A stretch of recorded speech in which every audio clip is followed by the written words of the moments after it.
Now we turn to observation. Observation has many parallels with demonstration, except that the roles are reversed.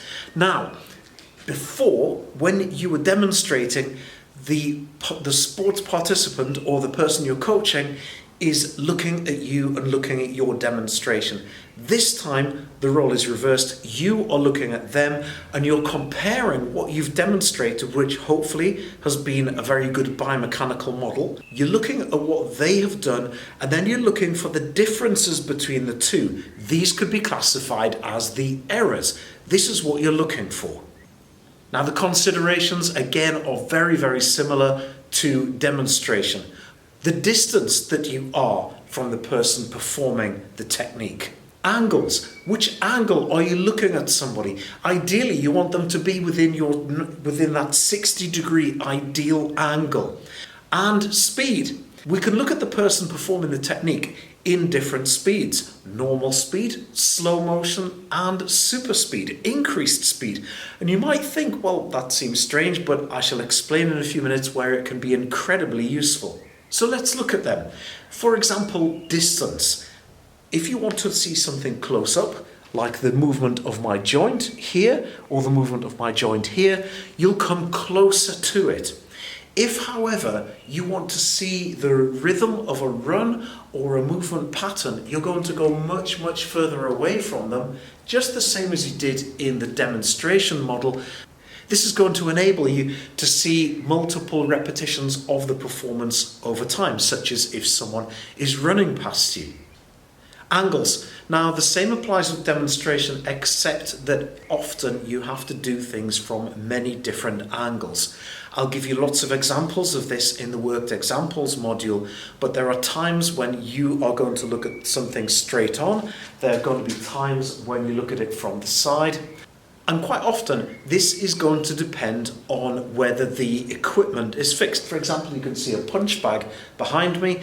If I was observing someone executing punches on there, in order to see it from different angles, I would move around because this is fixed. The person who's punching it might not be in a position to move. A better example, perhaps a high bar. The high bar is fixed. If I want to see it from different angles, I will need to move. Now, sometimes it could be possible that the person who's performing the technique is able to move.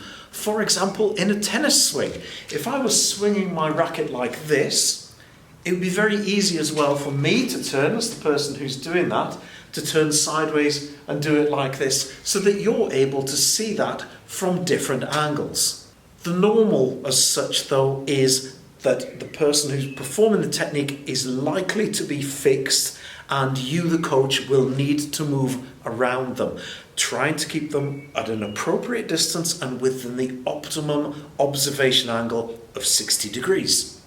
Sometimes in some sports, actually, it can be dangerous to observe from some angles.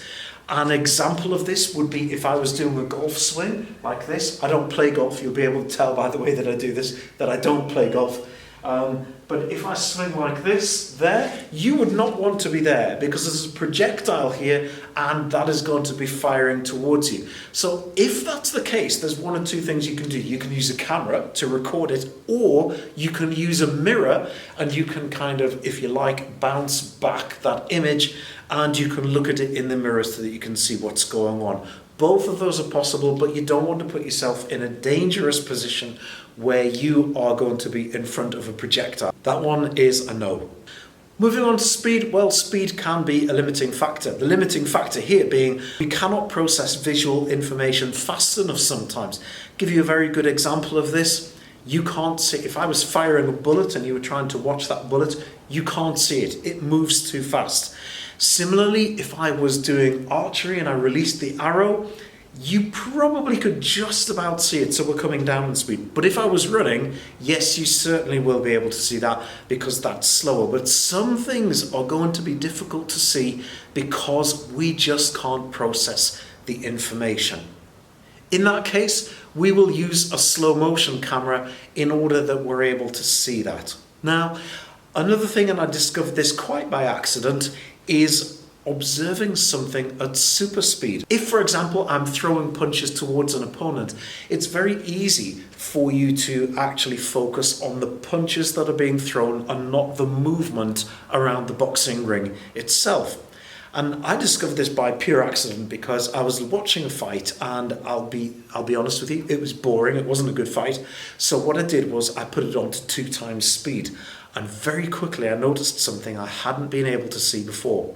Because there's an overload of senses, watching the punches, watching the footwork, watching the techniques, watching the combinations thrown and the movement and reactions of both boxers.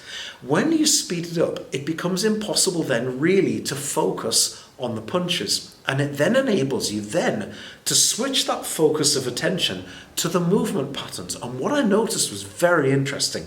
In this particular fight, one fighter was moving 3 times to the left, 1 time to the right, 3 to the left, once to the right, 3 to the left, 1 to the right, and kept on repeating this same pattern. I would not have spotted that had I not been watching that in super speed. So there are some cases, and I'm going to show you some examples, where watching things in super speed is actually going to be an advantage because it takes away that visual overload. It's very, very interesting and a complete accidental discovery. All of these are going to be expanded and explored in the following lessons, and you'll be able to see worked examples. And then at the end, we have a cheat sheet which will enable you to figure out where you should be standing, at what distance, what should the speed be of the movement, and then you can figure out how you can best observe the person that you're coaching.